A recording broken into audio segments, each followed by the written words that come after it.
For this session, I'm going to spend some time pretty much just going through some words or phrases that have been used throughout the night and explain how to make some improvements and highlight a few things that were good use of language. So, look at my notes. The first one, it's less nervous. I think the person who said this meant to say it's less nerve-wracking. So nervous is something I feel, but a situation that causes me to feel nervous is nerve-wracking. Next one is, you wouldn't know how secure it is having friends there to support you. So I think a better way to say this would be, you wouldn't know how affirming it is or how much security it gives you to have friends there, instead of how secure it is. The next one is, the breeze just touched my face. It recalled me some memories. So I like the language of the breeze just touched my face. It gives sort of a word picture, or gives you sort of a feeling of what the person was experiencing, but it recalled some memories. So I would rephrase that to say, the breeze touched my face and it brought back some memories. It helped me to recall some memories. Okay.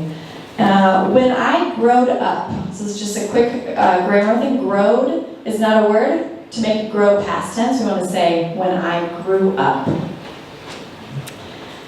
And then, I actually hear this one commonly. So, I was very scary. Now, I could be scary if I dressed up in a costume and tried to scare you. I would say, I was very scary when I was dressed up like a monster. But if you were feeling afraid, you would say, I was very scared. Next, he shared a story to me. These prepositions are really tricky. He shared a story with me.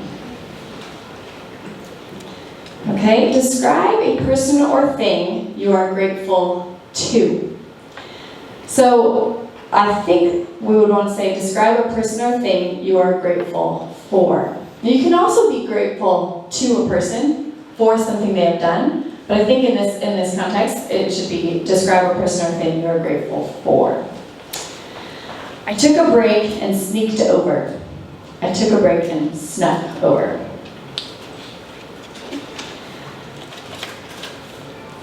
When your friend upset. Just missing the word, just the verb actually. When your friend is upset or when your friend's upset.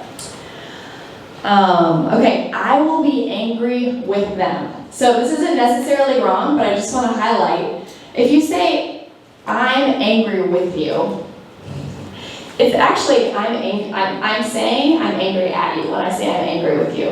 I'm angry with you right now. Now, you may also want to stand in solidarity with someone who's angry and say, I'm angry on your behalf. I'm angry about that as well. Does that make sense? So if you say, I'm angry with you, you're mad at that person. If you say, you're angry right now, and I'm angry on your behalf, you're standing with them in the anger. Does that make sense? All right. It will cause I think it will cause depression.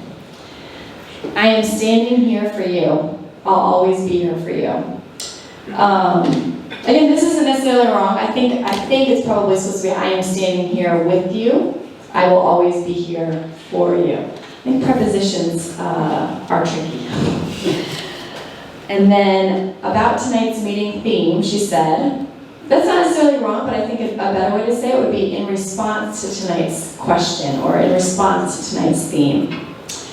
And then a crispy title. I kind of like the sound of that, but I think it would be better to say a crisp, concise title, just because crispy sounds a little bit more like food. Okay, so to highlight just a couple of good language I wanted to talk about. I will destroy the finals. You guys know what that means? It means I'm going to ace the finals, which is another, what's that called? Phrase. Ace the finals. Idiom, thank you. I will destroy the finals means I'm going to do really well on the finals. Sparked a love for learning. I love hearing people use the word spark because it just gives this picture of the start of a fire, which is going to become something huge. And then, back to, sorry, I'm going to call you out, or I'm going to call you out in a good way.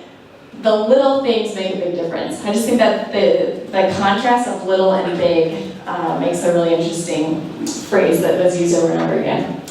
And then the last thing I want to highlight is just the way that Lester talked about bringing the story to life using the analogy of a hamburger. I thought that was a great picture and a good theme throughout the talk.